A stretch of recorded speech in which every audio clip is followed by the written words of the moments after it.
د پښتونخوا او پښتنو پر ضد د پاکستان تور پلان او د منظور پښتين تدبیر.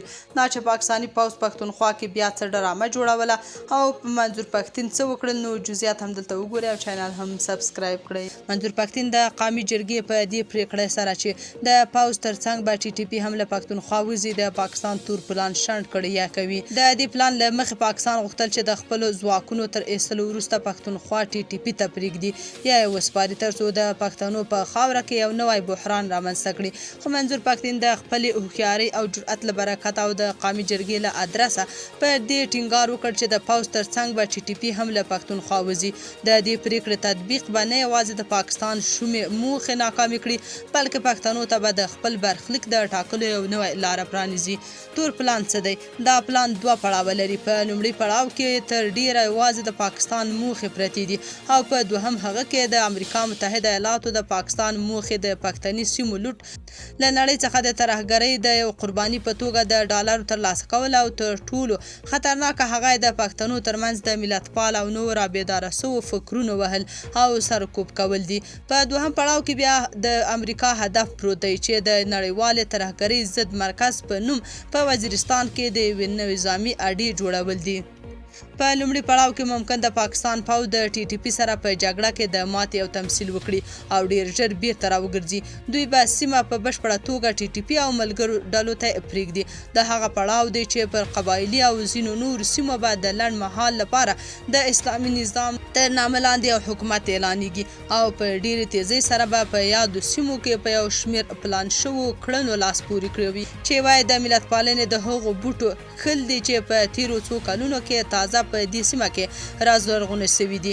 د پاکستان له موخې یوه همدا ده، دا به په حقیقت کې پر پښتونخوا او په ځانګړې توګه قبایلي سیمو باندې یو تیاره پیروي چې تیریږي او اغیزې به یې تر ډیره پاتې وي. د همدې لپاره د تیر 2023 کال د جنوري په لومړۍ نیټه ټي ټي پي خپل نوی حکومت تشکیل چې له ولسوالانو او رئیسانو نیولې بیا تر والیانو او حتی د وزیرانو تر کچې پورې ټول اداري پوسټونه پکې شامل و جوړ او اعلان کړ. دا ساده خبره نه ده. تر دې وروسته به په دوهم پړاو کې د امریکا په مستقیم ملاتړ د پاکستان پوځ د قبایلي سیمو څخه د دهشتګردو د شړلو اصلي عملیات پیلوي او هغوی به شړي او له منځه وړي، خو ځای به د نړیوالې ترهګرۍ ضد مرکز په نوم د امریکا یوې نظامي اډې ته پرېږدي.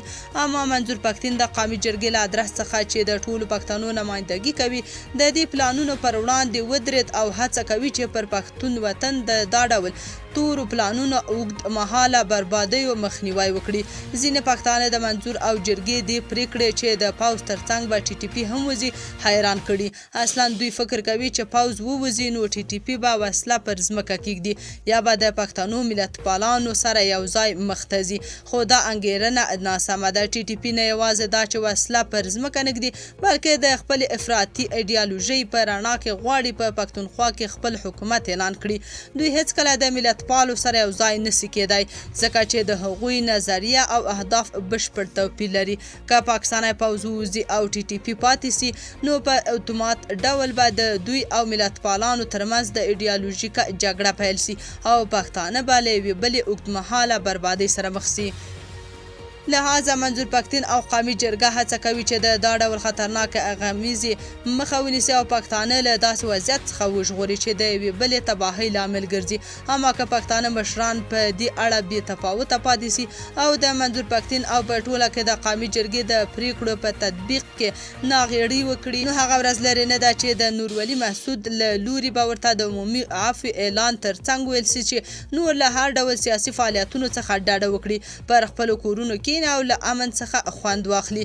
یا وضاحت باید وسي. له پښتونخوا څخه د ټي ټي پي د وتلو معنا دا ده چې د پوځ تر وتلو وروسته به دوی سمدستي خپلې وسلې پر ځمکه ږدي او عادي ژوند به پیلوي. که دا کار یې ونه کړ، باید پر وړاندې له هر ډول مقاومت څخه کار واخیستل سي. ځینې دې خبرې هم ګنګس کړي چې ټي ټي پي به چیرته وځي، هغوی خو د دې وطن دي. تاسو په دې اړه څه نظر لرئ؟ کومنټ کې شریک او چینل هم سبسکرایب کړئ.